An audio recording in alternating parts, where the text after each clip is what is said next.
Have you ever found yourself putting everyone else's needs before your own, only to feel guilty the moment you take time for yourself? Maybe you feel like you're being selfish, or like you're letting people down when you choose self-care over obligations. The truth is, it's incredibly common to feel this way. But what if I told you that prioritizing yourself isn't selfish at all? In fact, it's essential for your mental and emotional well-being. Today, we're going to break down why you feel guilty when you put yourself first and how to overcome that guilt once and for all. Stick around to learn how to stop feeling bad about taking care of you. At the core of this guilt lies a powerful societal narrative that equates selflessness with virtue. From a very young age, we are often taught that our worth is determined by our ability to serve others. We hear phrases like, help others before helping yourself, or the best way to live is by putting others first. While there's nothing wrong with helping others, this belief can become problematic when we start neglecting our own needs to please those around us. We are conditioned to believe that taking care of ourselves is somehow selfish, a luxury that we don't deserve, or worse, an act of laziness. This programming runs deep, so when we start to prioritize our own needs, it can feel like we're breaking an unwritten rule. We fear the judgment of others, or worse, we fear being labeled as selfish. But what we often fail to realize is that this mindset stems from external expectations that don't always align with our well-being. The guilt we feel also comes from a sense of obligation. We feel responsible for the happiness or success of those around us, whether it's family, friends, or colleagues. When we say no to someone's request, there's often a voice in our head telling us that we're letting them down. This voice comes from our desire to be liked, accepted, and to avoid conflict. But in doing so, we neglect the fact that our own needs and desires are just as important as everyone else's. When we begin to acknowledge that our own needs matter, the guilt can become overwhelming. But it's crucial to understand that self-care doesn't diminish the care we offer to others. It enhances it.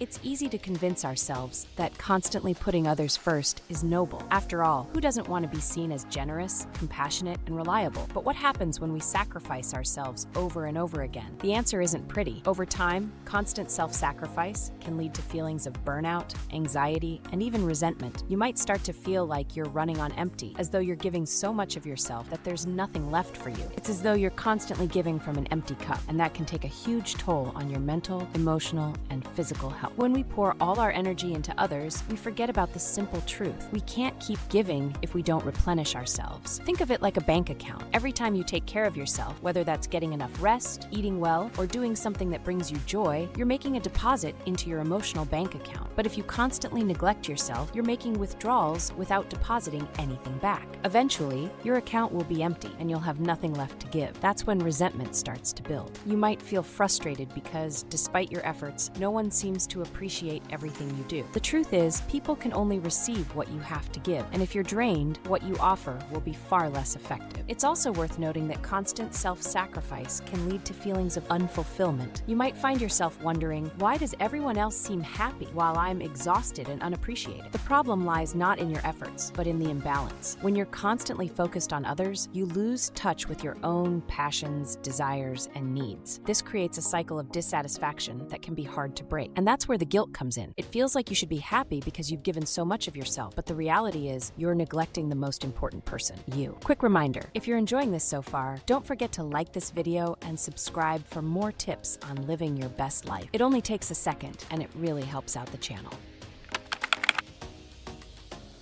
Reframing your mindset is the first step in overcoming the guilt of prioritizing yourself. Instead of seeing self-care as a selfish act, try to view it as a necessity. Think of it like this: you can't run a marathon without training, and you can't give your best to others if you're running on fumes. When you start to prioritize yourself, you're actually investing in your ability to be present and helpful to others. The goal isn't to be selfish, but to be a healthier, more balanced version of yourself. By focusing on your own well-being, you're ensuring that you have the energy, patience, and emotional capacity to help others in a sustainable way without burning out. One way to reframe your thoughts is by practicing self-compassion. Instead of beating yourself up for needing a break, remind yourself that it's okay to rest. You don't need to justify your need for self-care. It's not a luxury, it's essential. Allow yourself to take a step back without guilt or shame. When you begin to view self-care as an investment in your future well-being, the guilt begins to fade. You start to see that prioritizing yourself is actually a responsible and loving act, one that ensures you're able to give your best when it matters most. Another helpful tool is mindfulness. When you feel guilty, take a moment to pause and check in with your body and mind. What are you really feeling? Often, guilt comes from a fear of judgment or from the pressure to live up to unrealistic expectations. By practicing mindfulness, you can begin to observe these thoughts without attaching any judgment to them. You might start to notice that the guilt is more of a habitual response than a rational thought. When you can detach yourself from those feelings, they lose their power and you regain control over your emotional state.